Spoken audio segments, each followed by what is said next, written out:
In the middle of an encounter with a mounted terrorist group, he braved the crossfire to rescue a fellow soldier.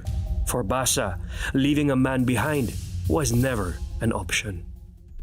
Hospital yun, sir, eh. Puro tangki ng oxygen, tapos tangki ng lutuan, tapos sumabog. Ganun, sir. Ay, nakikita ko yung kasama ko, Sergeant, tulungan mo ako, masusunog ako. So, Yung may tama, sir. Yo, sir. Ngayon, umakyat na lahat yung iba, sir, kasi nasunog, eh. Siyempre, hindi ko siya pabayaan, sir. Kung pabayaan ko, mamatay. Kaya, hinintay ko na lang yung reinforce ko, sir, na kwan, habang hinihintay ko, sir, hinihila ko siya. Paakyat sa hagdanan kasi mabigat. Kaya kung lalapit yung kalaban, sir, alam namin may tama kayo. Sabi nila, sir, malapitan lang, sir, eh. Alam namin may tama kayo. Pag pumutok sila, sir, putukan ko din sila kasi yung magazine ko, sir, 100 rounds. Okay. Kaya hindi nauubos.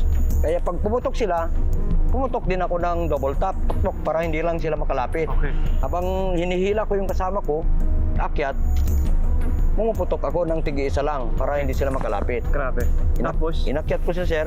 Nung nakalahati namin yung hagdan, sir, sakto may dumating na nag-rescue na sa amin na kasamahan din namin, sir. Okay. Kaya inakyat kami, sir. So, nakalabas kayo? Nakalabas kami, sir. Then, nung ano namin sa hospital, sir, yung gusto, butas lang yung dadaanan mo kasi sa pader, sir, eh. Alanganin. Alanganin yan, mamatay na siya, maubusan ng dugo. Diyan nyo pa ipadaan. Di pinadaan ko ng kalsada, sir. Nagdesisyon ako, kunin ko yung machine gun. Akin na muna machine gun.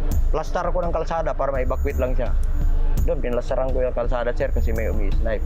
Grabe, Kaya Master. binibira ako. Grabe, Master. Ako, sinubukan ko imagine itong mga kwento mo ngayon dahil mas lagpas pa to sa isang action movie. Yes, sir. Talagang Sir. hindi ko maiintindihan talaga kung anong pinagdaanan nyo, yung heart rate nyo at lahat ng kaba nyo at Yes, sir. yung adrenaline, kumbaga.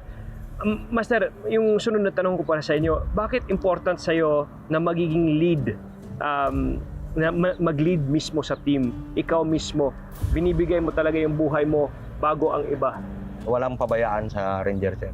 At least, nandun din yung kumpiyansa ko, sir, na magli-lead kasi hindi ako pinapabayaan. Ito ba ang sinasabi walang iwanan? Yes, sir. Ang isang Yes, Ranger, sir. ethos, motto natin Yes, sir. ng walang iwanan. Bahala na mamatay. Lahat, Basta walang maiwan, sir. Oo.